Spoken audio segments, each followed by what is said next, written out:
即係咁樣。咁 anyway 講翻都係聽日高鐵啦，咁樣樣。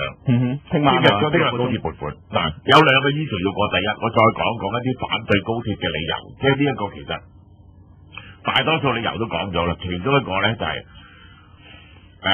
其實以前有諗過，冇詳細啲出嚟講，即係因為咧，如果唔能夠一地兩檢嘅話咧，高鐵係快唔到嘅。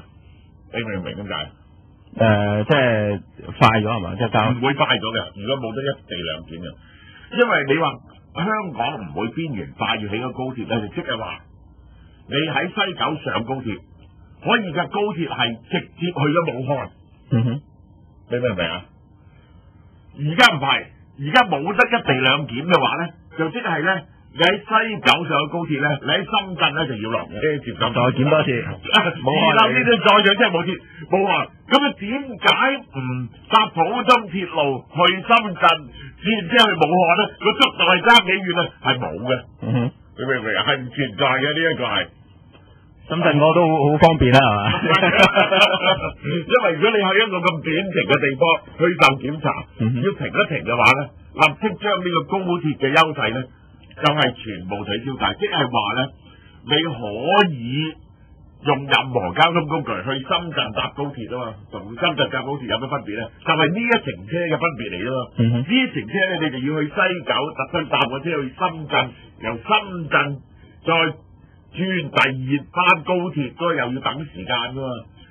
喺西九起一起步又已經要勒住咯，要就上深圳。咁呢個係個認真大問題。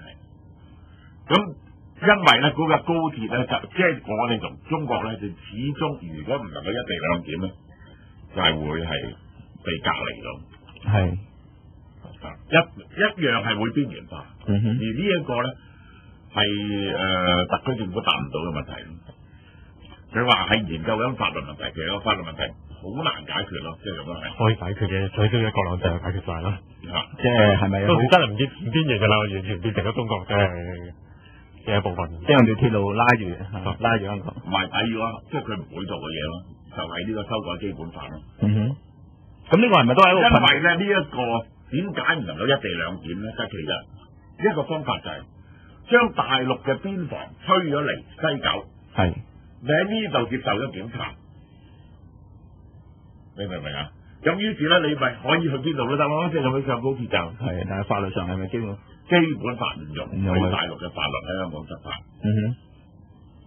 即係嗰個嘢衝關咁，咁嗰個嘢係咪行使武力？同埋因此就產生好大嘅問題，就因為咧，如果喺嗰個一過咗關，咁喺嗰個佢已經喺香港係出咗關，咁喺呢一個香港段。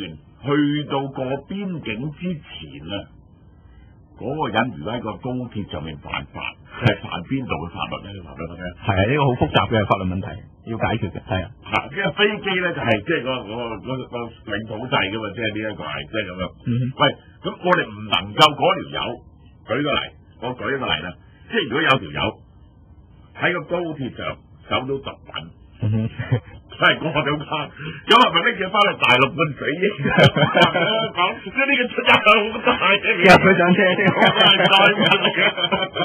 因為咁係咪我喺高鐵上已經拘捕咗啲人咧？入翻大陸有得屈。呢個係啊，即係好多法律問題，呢個即係解答唔到啊！政府亦都冇提出嚟。但係而家你即係搭飛機，當係你一赤鱲角上咗架國航嘅飛機入邊咁，呢條係點樣搞咧？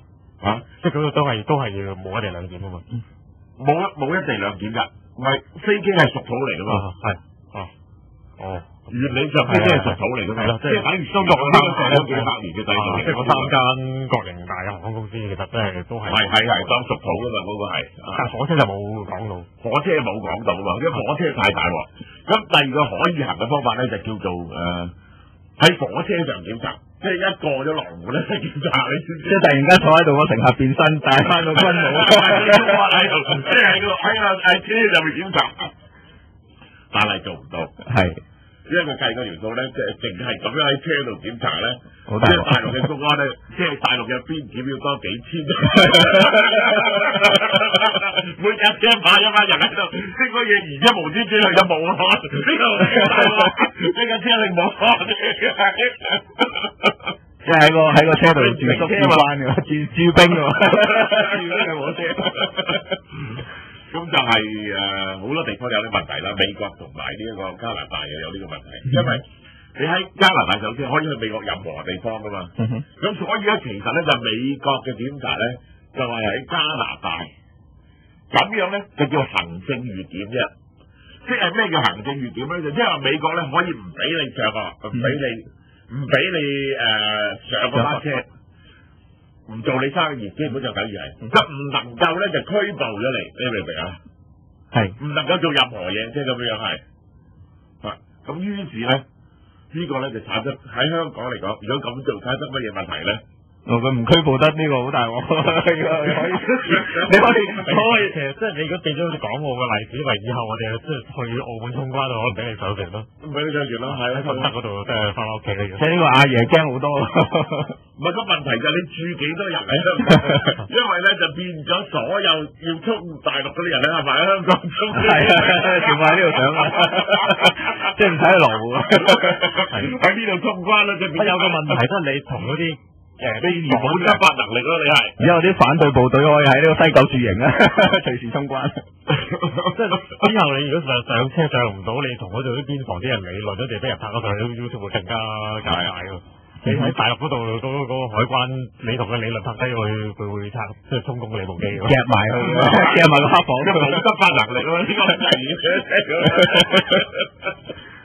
即係呢個就係阿爺就係好驚噶啦吓，即係包括即係呢個中聯辦都話好驚啊，即係一衝擊佢又好驚。